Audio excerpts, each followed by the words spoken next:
Hello everyone, I welcome you all to today's special session, and today we will talk about the removal of primer in prokaryotes and eukaryotes. We will compare them so that it will be helpful for you all for your DBT JRF entrance exam. As you all know, these are the special sessions which I take every day at 12 p.m. For few days I am taking at 12 p.m. So at this time slot is only for DBT JRF revision. These are not our general classes or normal classes. I take normal classes on YouTube channel Unacademy CSI Net at 6:30 p.m. daily, as you all know, and there I am teaching transcription in eukaryotes. Today that will be over. So this is our special class. Okay, for few days I will take this class until DBT JRF entrance exam will take place. So before that, let me introduce myself. I am Shell, your educator on CSI Net Life Science category, and let us talk about Unacademy first.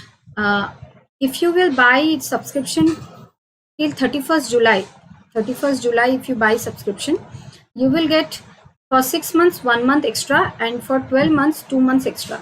For 6 months you can get 7-month package, and for 12 months you can get 14 months package. This is an offer till 31st July. Then there is a learner app of Unacademy. You can download it from Play Store, and if you will use my code SHELL-K10, then you can unlock all the classes, all the special classes which are taking place there. So I take special classes over there 5 p.m. Whenever I take there, I take it at 5 p.m. I'm thinking of changing the time. I'll tell you all. So there are special classes there also. They are live and they are free of cost, as well as test and quiz. So अगर आप ये वाला app download कर लें और ये code use कर लें तो आप बहुत सारी फ्री चीज़ें यूज़ कर पाएंगे. और स्पेशल क्लासेस जो होती हैं, अभी मैं वहाँ पे रामचंद्रन प्लॉट कंप्लीट की हूँ. प्रोटीन स्ट्रक्चर आगे बढ़ाया जाएगा वहाँ पे.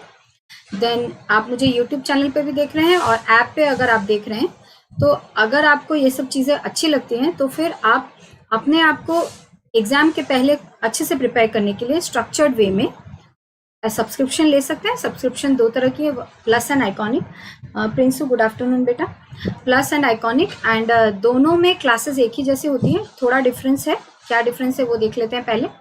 तो आइकॉनिक में आपको प्लस और आइकॉनिक क्लास एक ही है. बस यही है कि आइकॉनिक में आपको एक पर्सनल कोच मिलेगा जो क्लास के बाद भी आपका कभी भी आपका डाउट क्लियर कर सकते हैं, और स्टडी मटेरियल मिलेगा. इंटरव्यू के लिए प्रिपरेशन होगा.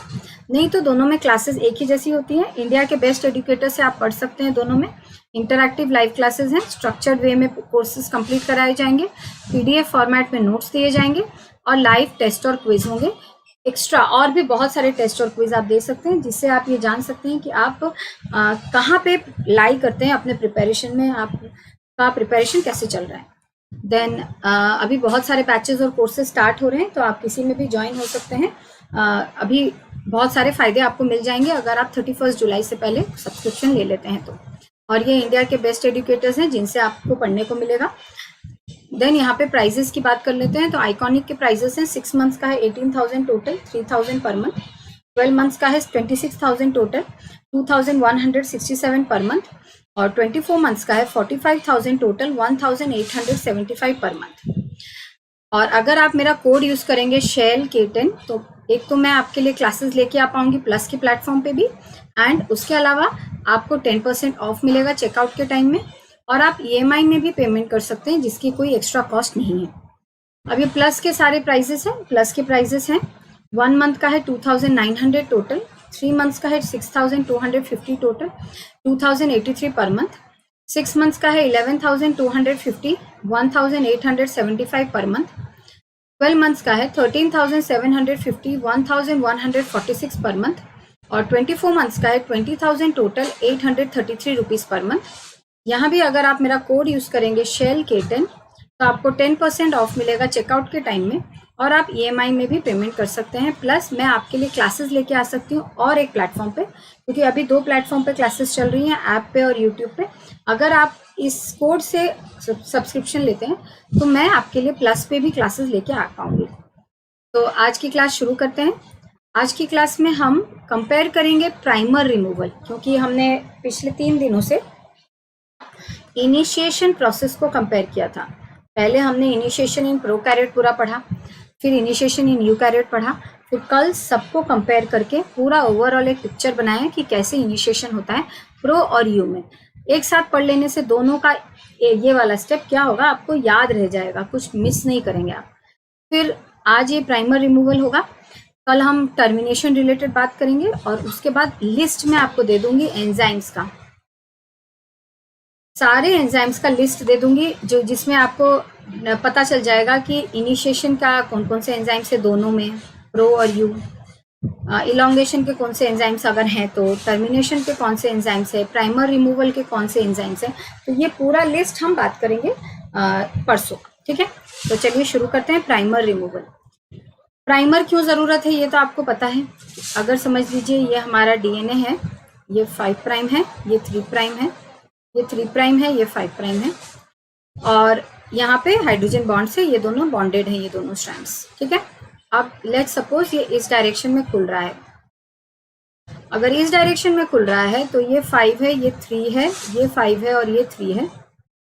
तो प्राइमर कहाँ लगता है? प्राइमर का आपको पता है कि 3 प्राइम OH फ्री होना बहुत ज़रूरी है, क्योंकि 3 प्राइम OH जो है प्राइमर का, वही इंपॉर्टेंस रखता है और वही अटैक करता है DNTP पे, और उसको DNMP में कन्वर्ट करके DNA की सिंथेसिस को आगे बढ़ाता है। ये आपको पता है ये प्रोसेस। प्राइमर क्या होता है? तो वो एक RNA का मॉलिक्यूल होता है जो कि 10 से 11 न्यूक्लियोटाइड होता है। वैसे तो उसका न्यूक्लियोटाइड डिपेंड करता है किस स्पीशीज के बारे में आप बात कर रहे हैं। एंड प्राइमर DNA भी हो सकता है अगर इन विट्रो कंडीशन है। 2 कंडीशन होती है, in vivo and in vitro, है ना। तो इन विट्रो मतलब हो गया, विट्रस मतलब हो गया ग्लास, मतलब एक्सपेरिमेंटल कंडीशंस में हम DNA प्राइमर भी यूज करते हैं, लेकिन लिविंग सिस्टम में हमेशा प्राइमर का मतलब होता है RNA। इन विवो, विवो का मतलब होता है लिविंग सिस्टम, ठीक है। तो RNA प्राइमर है हमारा, और उसका 3 प्राइम OH ही वो पोजीशन है जहां से सिंथेसिस आगे बढ़ेगी, ठीक है। तो इसका मतलब क्या है, प्राइमर हमेशा 5 प्राइम से 3 प्राइम में लगेगा। 3 प्राइम का OH जो है that is very important, it will act as the nucleophile, एक न्यूक्लियोफिलिक अटैक होगा, एंड इस अटैक की वजह से एक DNTP कन्वर्ट हो जाएगा DNMP में, क्योंकि DNTP क्या है, एक शुगर, एक नाइट्रोजनियस बेस और 3 फॉस्फेट। लेकिन हमारा DNMP क्या है, एक शुगर, एक नाइट्रोजनियस बेस, एक फॉस्फेट। आपको पता है DNA में शुगर, नाइट्रोजनियस बेस और फॉस्फेट यूज होते हैं, शुगर, नाइट्रोजनियस बेस, फॉस्फेट। तो इसे कहते हैं एक DNMP, डीऑक्सीराइबोन्यूक्लियोसाइड मोनोफॉस्फेट, और इसे कहते हैं एक DNTP, डीऑक्सीराइबोन्यूक्लियोसाइड ट्राइफॉस्फेट। तो हमें एक DNTP को DNMP में कन्वर्ट करना है, और इसके लिए एक प्राइमर का 3 प्राइम OH बहुत जरूरी है, क्योंकि एक प्राइमर का 3 प्राइम OH जो है, अगर ये 3 प्राइम उसका एंड है, ये 5 प्राइम है, तो 3 प्राइम का अगर मैं शुगर ड्रॉ कर दूं लास्ट वाला, तो ये OH होगा, और ये ही अटैक करेगा एक DNTP पे। कैसे अटैक करेगा? तो ये अगर शुगर है DNTP का, ये नाइट्रोजनियस बेस है, ये 3 फॉस्फेट मॉलिक्यूल्स हैं, ये जो OH है इसका ये लोन पर अटैक करेगा प्राइम अल्फा का फॉस्फेट पे, क्योंकि ये अल्फा है, ये बीटा है, ये गामा है। अल्फा पे अटैक करके यहाँ पे बॉन्ड ब्रेक होगा, और ये कन्वर्ट हो जाएगा एक DNMP में, शुगर, नाइट्रोजनियस बेस, फॉस्फेट। देखिए ये पहले था 3 फॉस्फेट, अब सिर्फ 1 फॉस्फेट है। यही कन्वर्जन होगा, और ये फिर DNA जो प्राइमर है उसमें 3 प्राइम OH में आके लग जाएगा यहाँ पे, और फिर यहाँ पे इस DNMP का भी OH फ्री है, ये फिर अटैक करेगा और एक DNTP पे, उसे फिर DNMP में कन्वर्ट करेगा, फिर लगाएगा, ऐसे प्रोसेस चलता रहेगा, है ना। तो प्राइमर पता चल गया, उसका इंपॉर्टेंस पता चल गया।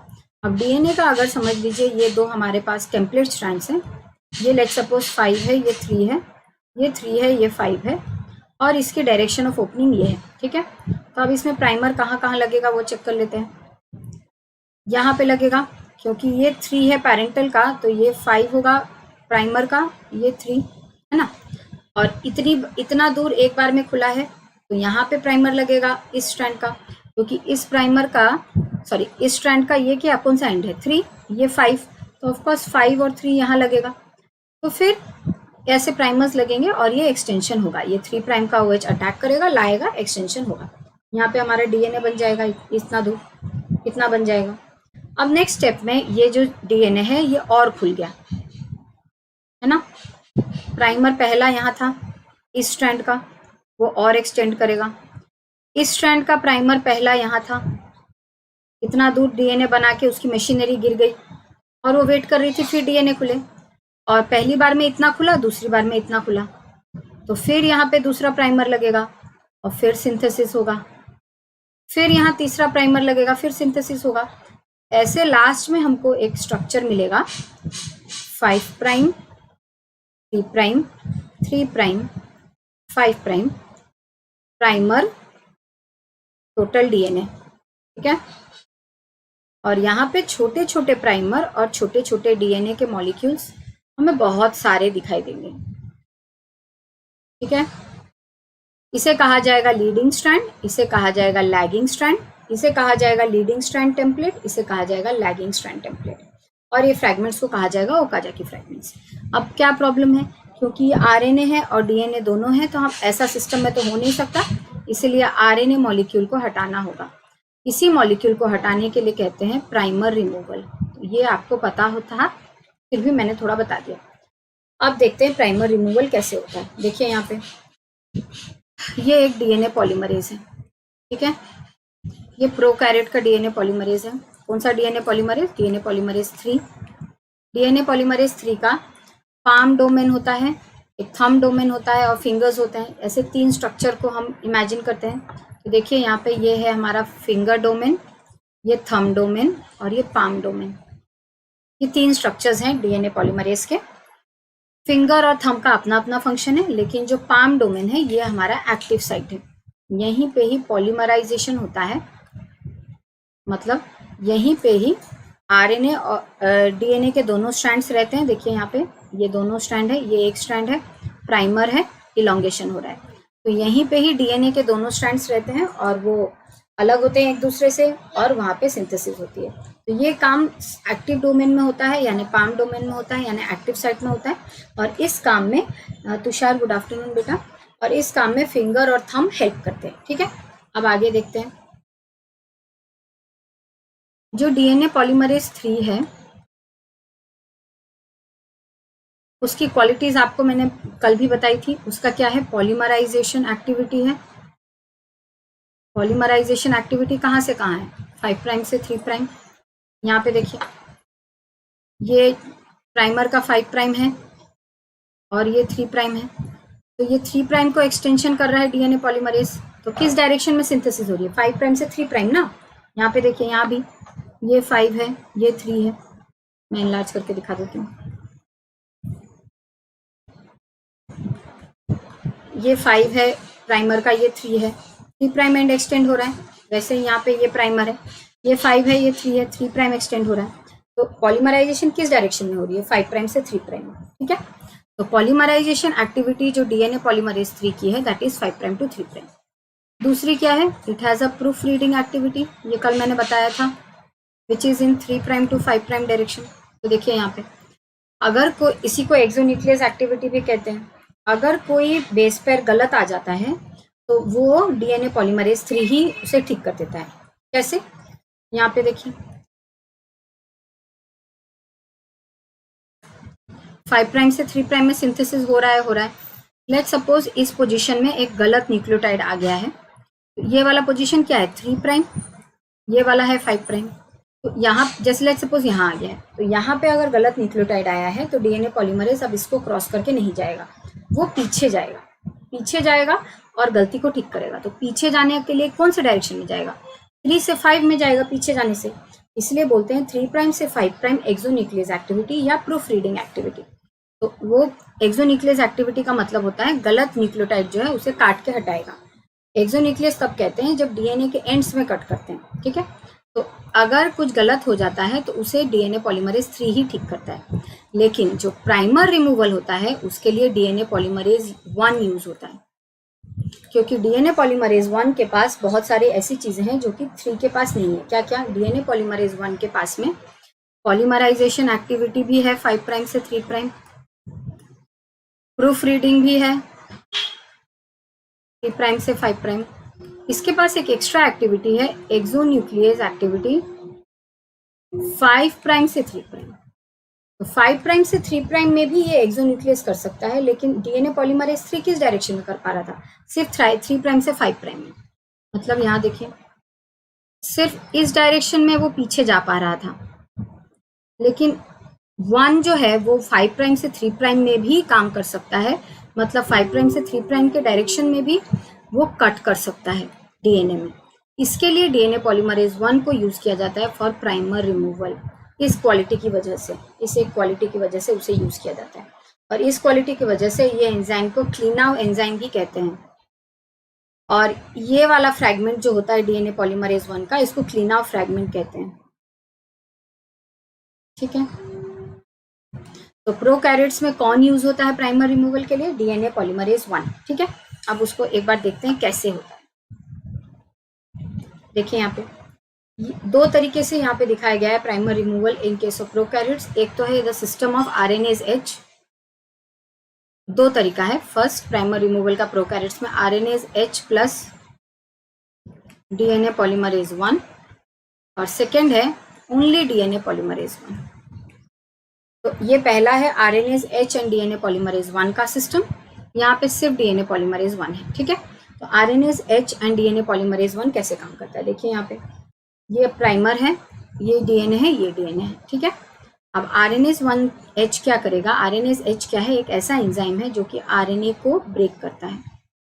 मैंने आपको बोला था कि अगर एंजाइम में एज यूज हो, मतलब कि वो एंजाइम कुछ तोड़ने वाला है, अपने टारगेट को पीसेस में ब्रेक करने वाला है। तो आरएनएज एच क्या करता है? आरएनए को तोड़ता है। और कहाँ तोड़ता है? वो तोड़ता है आरएनए डीएनए के जंक्शन पे, इसलिए उसको कहते हैं हाइब्रिड। देखिए यहाँ पे ये डीएनए है, ये आरएनए है, तो ये हुआ ना हाइब्रिड एक। इसीलिए आरएनएज एच का मतलब हो गया आरएनए को तोड़ने वाला एंजाइम जो कि हाइब्रिड पे काम करता है। मतलब आरएनए और डीएनए जब एक साथ हो तभी काम करता है ये वाला एंजाइम। तो देखिए यहाँ पे कैसे काम करता है वो चेक करते हैं। लेट्स सी, ये देखिए प्राइमर है, ये डीएनए है, आरएनएज एच आया, उसने क्या किया? आरएनए को खाना शुरू किया, क्योंकि वो आरएनए को तोड़ेगा। तोड़ते तोड़ते देखिए ये एक बेस है आरएनए का, ये दूसरा है, तीसरा, चौथा, पांचवा, छठा, सातवां। इसने सातों को हटा पाया। लेकिन आरएनएज एच की एक लिमिटेशन है कि वो लास्ट वाला बेस को नहीं हटा पाता है। मतलब जहां पे डीएनए का बेस हो, मैं एक बार दिखाती हूँ, देखिए यहाँ पे जहां पे आरएनए और डीएनए, ये डीएनए का है एक बेस, ठीक है, ये आरएनए का एक बेस है। तो ये दोनों का जंक्शन जहां होता है, मतलब ये दोनों जहां पे रहते हैं, वहां पे आरएनएज एच कट नहीं कर पाता है। लेकिन बाकी बेसिस को उसने कट कर दिया।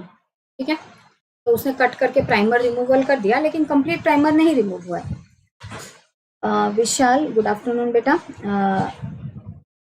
ओके विशाल मैम, पहले टॉपिक को बुक से पढ़ने के बाद वीडियो देखें या पहले वीडियो देन बुक? ओके, मेरे हिसाब से पहले वीडियो देख लेना अच्छा होगा, क्योंकि बुक अगर देखेंगे तो आपको बहुत डर लगने लग जाएगा। पहले वीडियो देख के पूरे टॉपिक को समझ जाइए, फिर बुक खोलिए। इससे क्या होगा, बुक में जो चीज़ें पढ़ेंगे वो आसानी से याद आता रहेगा, वीडियो में रिप्ले होता रहेगा।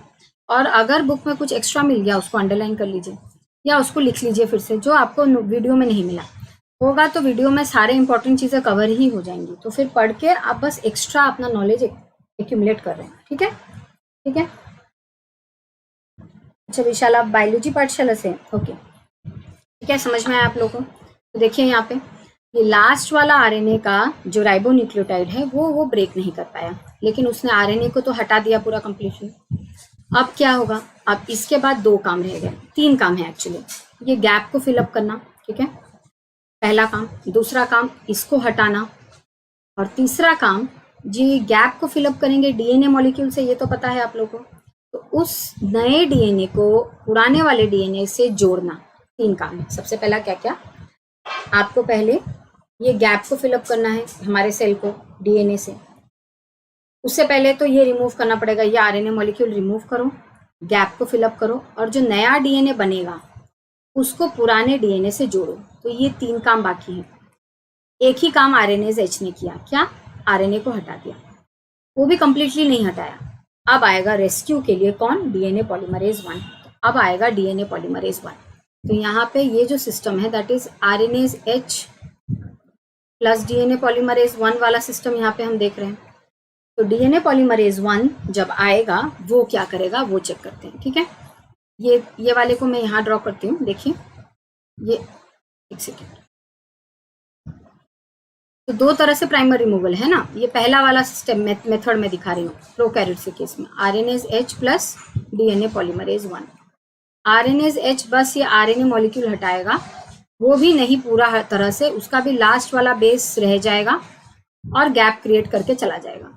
अब आएगा DNA पॉलीमरेज 1, ये 3 काम बाकी का करेगा। क्या क्या? गैप को भरेगा, ये लास्ट वाले RNA का जो बेस है उसको हटाएगा, एंड जो नया DNA बना है उसको पुराने DNA से जोड़ेगा। ये 3 काम करेगा, ठीक है। कैसे करेगा लेट्स सी। ये देखिए यहाँ पे आ जाएगा हमारा DNA पॉलीमरेज 1। तो मैं यहाँ पे बना देती हूँ इसको, मैं ये वाला पोर्शन बना रही हूँ, ठीक है। 5 प्राइम से 3 प्राइम, ठीक है। और यहाँ पे ये वाला पोर्शन है, ठीक है। और ये है लास्ट वाला राइबोन्यूक्लियोटाइड, RNA का लास्ट वाला बेस, ठीक है। ये जो ग्रीन है, और ये है हमारा 3 प्राइम, ठीक है। ओके, ये 5 प्राइम, ये 3 प्राइम, ये वाला अगर यहाँ पे प्राइमर था तो वो कैसा था? ऐसा दिखता था प्राइमर, अगर इस डायरेक्शन में होगा तो, ठीक है। तो इस डायरेक्शन में होने से वो प्राइमर क्या होता?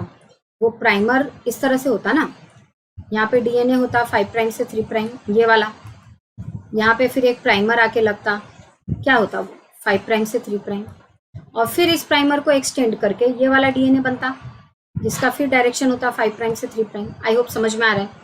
मैं ये वाले DNA को यहाँ बनाई हूँ 5 प्राइम से 3 प्राइम, ये वाला, ठीक है। मैं अलग अलग कलर यूज कर देती हूँ। ये देखिए 5 प्राइम से 3 प्राइम, कौन सा DNA? ये वाला, ठीक है। अब इसके बीच में ये वाला डायग्राम को सोचिए, मैं यहाँ पे बना रही हूँ। ये जो RNA है, ये RNA यहाँ पे है, यहाँ पे उसका डायरेक्शन 5 प्राइम से 3 प्राइम, ये वाला RNA, और इस RNA का जो 3 प्राइम है उसी को यूज करके ना ये एक्सटेंड होता। तो ये वाला जो DNA है उसका डायरेक्शन क्या है? 5 प्राइम से 3 प्राइम। आई होप आपको समझ में आ रहा है। देखिए एक बार ध्यान से, किसी को डाउट होगा तो पूछना। देखिए ऐसा ही होगा ना,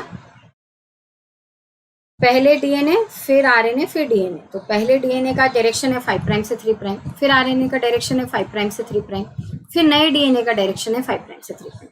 अब इसको हटा दिया गया है, लास्ट वाला बेस इसका रह गया है इस डायरेक्शन में, ठीक है। तो अब यहाँ पे जो गैप है उसको उसको भरने से पहले ये वाला प्राइमर, ये प्राइमर का ये जो एक पोर्शन रह गया है, एक इसका जो बेस रह गया उसको हटाना जरूरी है, ठीक है। तो किस डायरेक्शन में हटेगा वो चेक करते हैं। देखिए चलिए, अब ये वाला जो बेस है इसका डायरेक्शन क्या है? पूरे प्राइमर का डायरेक्शन क्या था? 5 प्राइम से 3 प्राइम। इसका भी क्या होगा? 5 प्राइम से 3 प्राइम। या सिंपल सोचिए कि इसको हटाना है तो किस डायरेक्शन में इसको रिमूव करना होगा? इस डायरेक्शन में आना होगा DNA पॉलीमरेज 1 को, और उसको रिमूव करना होगा। सुमन गुड आफ्टरनून बेटा, कॉलेज का चल रहा था, कोई बात नहीं बेटा, अभी ही थोड़ा देर पहले ही शुरू हुआ है। तो अभी मैं आपको बता रही हूँ primer removal in case of prokaryotes. पहला मेथड दिखा रही हूँ, RNase H plus DNA polymerase 1, ये वाला मेथड यहाँ पे दिखा रही हूँ। और आपको तो मैंने बताया था कि RNase H जो है वो RNA को तो हटाता है लेकिन लास्ट वाला बेस को नहीं हटा पाता है, और उसके बाद आता है DNA पॉलीमरेज 1। तो DNA पॉलीमरेज 1 आ चुका है हमारा इस सिस्टम में, और अब उसका काम हम देखेंगे कैसे करेगा, ठीक है। तो RNA पॉलीमरेज 1 जब आएगा, इसको हटाएगा तो किस डायरेक्शन में मूव करेगा? किस डायरेक्शन में मूव करेगा? बस देखिए 5 प्राइम से 3 प्राइम में ना मूव करेगा। देखिए वही तो मैं दिखाने की कोशिश कर रही हूँ। ये वाले DNA का डायरेक्शन क्या है? ये वाला DNA 5 प्राइम से 3 प्राइम। इस RNA का डायरेक्शन क्या है? यहाँ पे नीचे 5 प्राइम से 3 प्राइम। इस वाले DNA का डायरेक्शन क्या है? 5 प्राइम से 3 प्राइम। देखिए एक बार, डाउट होने से पूछना। ये वाला DNA यहाँ पे एक प्राइमर होगा, मैंने नहीं ड्रॉ किया है। ये DNA 5 प्राइम से 3 प्राइम, फिर नया प्राइमर, उसका भी डायरेक्शन तो 5 प्राइम से 3 प्राइम होगा। फिर इस प्राइमर से DNA बन रहा है, उसका भी डायरेक्शन 5 प्राइम से 3 प्राइम है। तो ये आरएनए तो हट गया है, लेकिन उसका लास्ट वाला बेस रह गया है। अब उसके लास्ट वाले बेस को हटाने के लिए किस डायरेक्शन में डीएनए पॉलीमरेज 1 को मूव करना पड़ेगा? 5 प्राइम से 3 प्राइम में ना, क्योंकि हम इस तरफ जाएंगे और इस तरफ जाने से तो 5 प्राइम से 3 प्राइम में ही जाना हुआ, इस तरफ जाके होगा। तो ये डायरेक्शन है कौन सी? 5 प्राइम से 3 प्राइम। तो ये वाला जो बेस है इसको काट के हटाने की एक्टिविटी को कहते हैं 5 प्राइम से 3 प्राइम एक्सोन्यूक्लियस एक्टिविटी, जो कि सिर्फ और सिर्फ डीएनए पॉलीमरेज 1 के पास है, किसी और के पास नहीं है। इसलिए सिर्फ और सिर्फ डीएनए पॉलीमरेज 1 यूज होता है फॉर प्राइमर रिमूवल। यहाँ तक समझ में आया? 5 प्राइम से 3 prime exonuclease activity of DNA polymerase 1 is used to remove the last primer, which is to remove the last base of the primer which was left behind even after the activity of RNase H। क्या मेरी बात समझ में आई? ठीक है, ठीक है, आगे बढ़ते हैं। अब हो गया, ये प्रॉब्लम सॉल्व हो गई, प्राइमर का लास्ट वाला बेस हट गया। ठीक है, कैसे हटा? ड्यू टू 5 प्राइम से 3 prime exonuclease activity of DNA polymerase 1। अब क्या है? गैप है। ये गैप कैसे भरेगा? ये गैप भी डीएनए पॉलीमरेज 1 ही भरेगा। कैसे भरेगा? तो आपको पता है कि डीएनए पॉलीमरेज 1 के पास क्या क्या क्वालिटीज़ हैं, एक बार और देख लेते हैं क्या क्या क्वालिटीज़ हैं।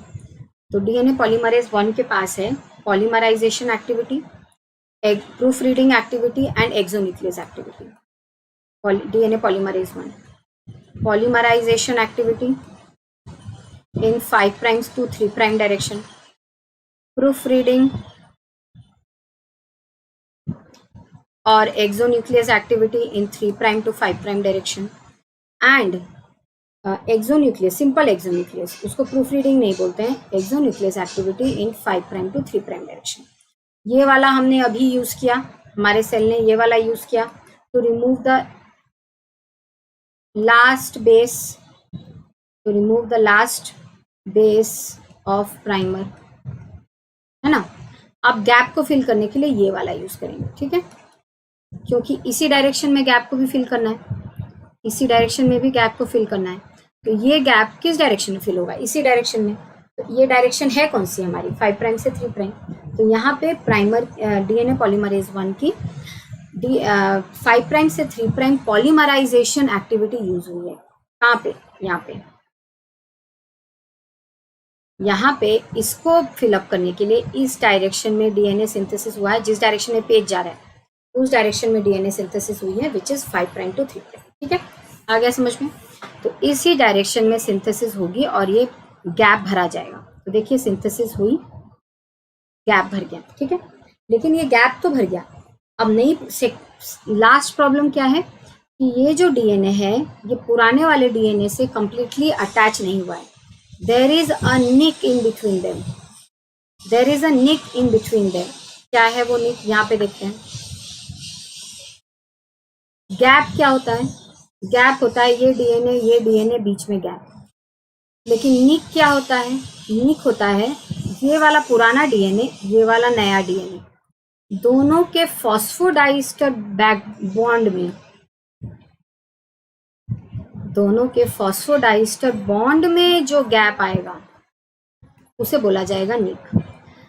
गैप का मतलब है बहुत सारे बेसिस एब्सेंट है, पूरा डीएनए ही टूटा हुआ है, इसको बोलते हैं गैप। निक किसको बोलते हैं? निक बोलते हैं नया डीएनए पुराना डीएनए के बीच में जो फॉस्फोडाइस्टर बॉन्ड नहीं बना होता है उसको बोलते हैं निक। यहाँ पे देखिए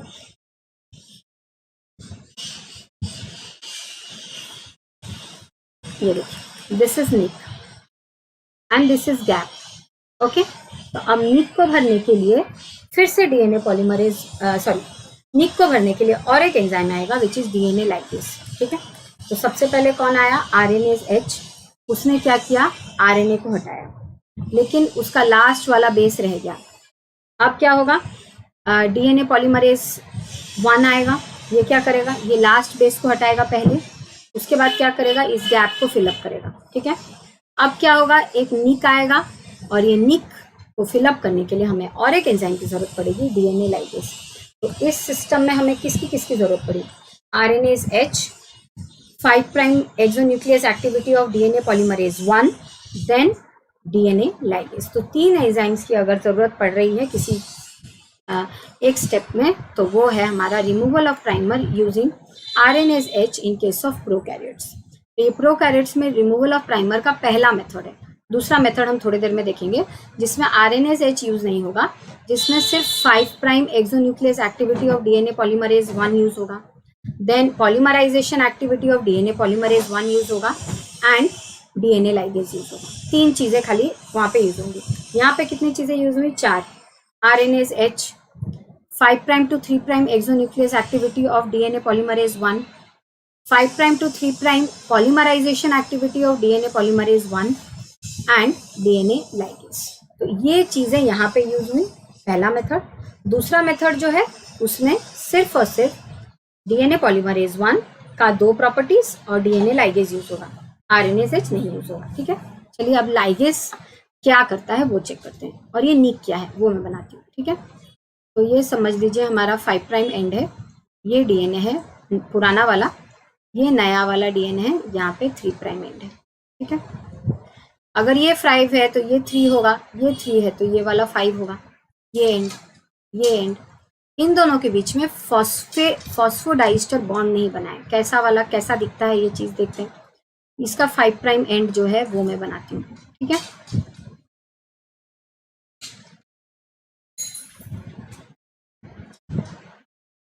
ये वाला शुगर है, यहाँ पे लास्ट वाला शुगर। ठीक है, तो ये वाले शुगर का 5 प्राइम एंड में बना रही हूँ। ठीक है, इसका जो 5 प्राइम एंड है वो बनाने से कैसा दिखेगा वो देखते हैं। ठीक है, तो ये जो शुगर है इसका 5 प्राइम एंड यहाँ पे है, सॉरी CH2OP, रुकिए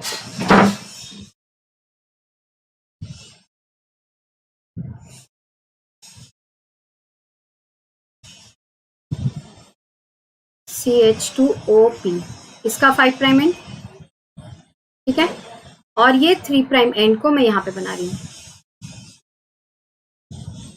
OH। ये एक्चुअली इस तरह से दिखाई दे रहा है, 3 प्राइम का OH और 5 प्राइम का CH2OP। इन दोनों के बीच में जो फॉस्फोडाइस्टर बॉन्ड है वो नहीं है।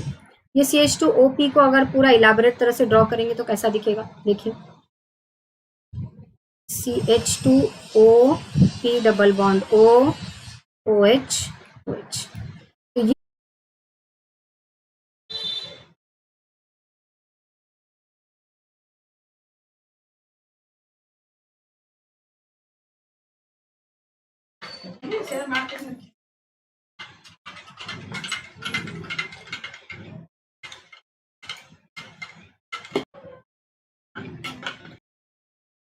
तो यहाँ पे थोड़ा सा इलेक्ट्रिसिटी का प्रॉब्लम आ गया था, इसलिए मैं डिस्कनेक्ट हो गई थी। तो अभी मैं दिखाई नहीं दे रही हूँ आप लोगों को, लेकिन मेरी आवाज आएगी, आप लोग बस इसी से पढ़ने की कोशिश कीजिए। मैं छोटा सा दिखाई दे रही हूँ कॉर्नर में, पढ़ते हैं। ठीक है, तो देखिए निक जो है वो क्या है, मैंने अभी बताया आप लोगों को। ये वाला DNA और ये वाला DNA मैं ड्रॉ कर रही हूँ। ठीक है, अब इसके बीच में ये न्यू DNA बना दिया। ठीक है, तो मैं उस न्यू DNA को बना रही हूँ यहाँ पे, न्यू वाला DNA। अब उस निक क्या है वो चेक कर लेते हैं, डायरेक्शन देख लेते हैं। ये 3 प्राइम है, तो इसका भी ये 5 किसका होगा, ये वाले DNA का, और ये 3 किसका होगा, इस वाले DNA का। उन दोनों के बीच में जो गैप है उसको निक कहते हैं। तो मैं 5 और 3 पहले ड्रॉ करती हूँ, क्या है उसका मतलब। तो मैं यहाँ पे जो शुगर है उसको ड्रॉ की हूँ, उसके बाद यहाँ जो शुगर होगा उसको ड्रॉ करूंगी। ये है 5 वाला शुगर, ये 3 वाला शुगर। ये जो शुगर है उसका यहाँ पे OP डबल बॉन्ड OH, ये सिनेरियो O शुगर और OH। तो इन दोनों के बीच में ये जो बॉन्ड बनना चाहिए ना, यहाँ पे बॉन्ड बनना चाहिए ना, फॉस्फोडाइस्टर बॉन्ड को निक कहते हैं। और देखिए रहेगा, यहाँ पे फॉस्फेट होगा, फिर शुगर होगा। वैसे ही अगर इस वाले एंड पे ये वाला जो शुगर है यहाँ ड्रॉ किया है मैंने, तो वो नीचे से कनेक्टेड है सबसे। तो यहाँ पे जो शुगर है इस एरिया में, और यहाँ पे जो शुगर है वो यहाँ बनाई हूँ, वो OH की वजह कहानी चल रही है। ठीक है, ये वाला बॉन्ड जो है इस निक समझ में आया आप लोगों को? निक क्या है, निक क्या है समझ में आया? ये देखिए ये निक है, पुराना डीएनए, नया डीएनए।